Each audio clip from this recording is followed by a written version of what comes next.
Lawmakers here have historically been unified in their support for Israel.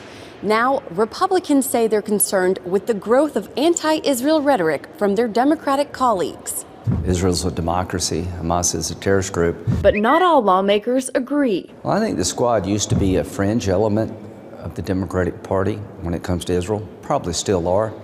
But more and more Democrats like Elizabeth Warren and Bernie Sanders and Chris Murphy are openly siding with this moral equivalency argument, that there's problems on both sides. Senator Lindsey Graham tells CBN News he's shocked by the number of Democrats reluctant to firmly stand with Israel. When the Iranians and Hamas here, Democratic members of Congress and the Senate, basically seeing no difference between Israel and Hamas, it only incentivizes more violence. Senate Minority Leader Mitch McConnell adds when it comes to Israel and Hamas, they play by very different rules. When Israel strikes, for example, they call the building and say, please get out of the building because we're about to attack it in order to minimize civilian casualties. Hamas is lobbing rockets into Israel to kill civilians. There is no moral equivalency here. Both senators support Israel defending itself. If I were Israel, I would do whatever necessary to diminish Hamas's ability to do this a second time. So President Biden has been cautious about pushing a ceasefire too aggressively. The biggest winner of a ceasefire right now would be Hamas.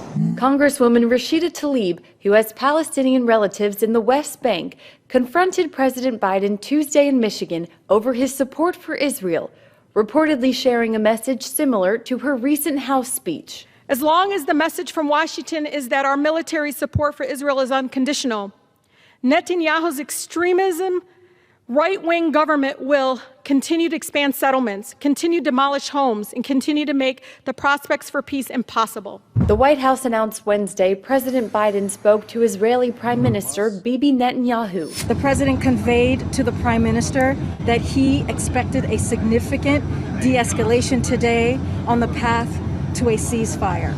Graham described Biden's Israel response as uneven and also criticized his plans to rejoin the Iran nuclear deal. Why would you go back into a nuclear deal with the largest state sponsor of terrorism? Pointing to Iran's role in the current attacks on Israel. Without Iran's support for Hamas, there would be no 3,500 rockets.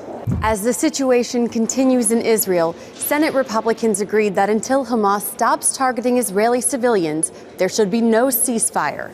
Reporting from Capitol Hill, Abigail Robertson, CBN.